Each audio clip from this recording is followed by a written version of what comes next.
sure if ano talaga siya. Feeling ko hindi ko siya shade. Mas parang puti masyado. Yung CL1 kasi ng Sculpt Cosmetics, shade ko talaga siya. Ayun, gusto ko na mag-inalter today. Dahil ilupunod ko itong Baga Secret ko. Diba? Nadakpan niya ba? Parang hindi naman. Parang nabukan mga fresh. Medyo. Compare kanina. Wala pang makeup. Kung naman mag-makeup eh. Bida-bida lang ako.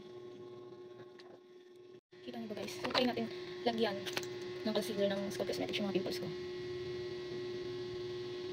Mga redness kasi kita pa din siya. Visible pa din siya. So, dito natin makikita kung legit pa talaga to. Yan po redness eh.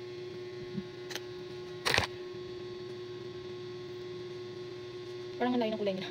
Pero ito kasi, sabi ng, ano ba sabi ng sales lady sa Watsons, habang nagpapawis ka, mas na-adapt ng skin mo yung color ng concealer. Kita niyo ba? Parang medyo nag-iba yung ang layo.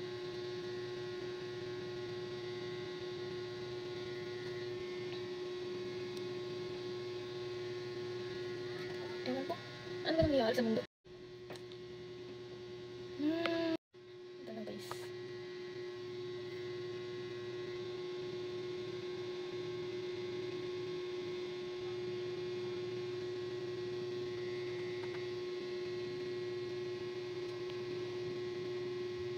Ewan ko ba? Ang pangit.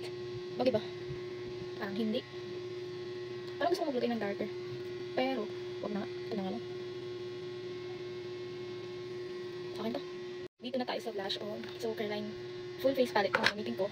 Ano to? Ito. Yung pink. Kasi ito yung bagay sa akin. Akin pa. Ayan.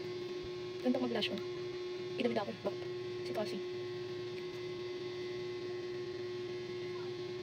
Si Sasa Girl. Ako to si Sasa Girl.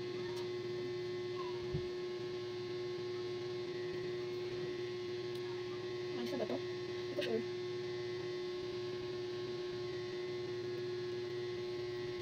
Okay na to, hindi na naman sa bahay, mag-tiktok. Mag-tiktok lang ako, kaya ako naman makeup. Okay na to.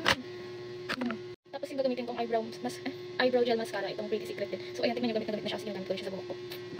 Tingnan nyo guys, diba? Ay, siguro kasi buhok. Ginaganto ko lang siya, kapag nakilay ko ngayon, hindi pa nakapagkahit ng kilay. So pag nagkahit ako ng kilay, tatanggalin ko yung mga tutsyang na yan. So ngayon, hindi muna tinatamad pa ako. Makita tayo. Sobrang ganda ng consistency nito guys, ginagamit ko rin ito sa buhok ko. Pag nagtatali ako ng buhok. Yung clean girl look, ganun. So ito yung ginagamit ko para hindi tumayo yung mga tutsyang ko. Sobrang ganda nito, promise. Swear. Paubos na nga siya kaya bibili ulit. Tapos eto guys, glitters, sabi ko dito. Para syempre kunyari matangos. Sino ko dyan? Sa mascara naman, Nichido. Nichido yan. The best. Since college, ito yung ginagamit ko. Kita niyo ba yan? Di ba ang bilis tumaas? Hindi na ako ano tawag dito.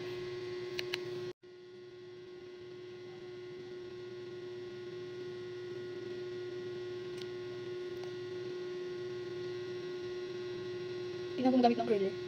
Para sa lip tint, Dazzle Me.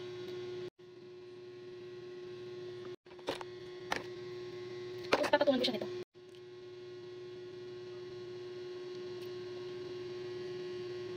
Tapos powder. So this is the final look. Wala man nagbago. Pero ang ganda ng mascara.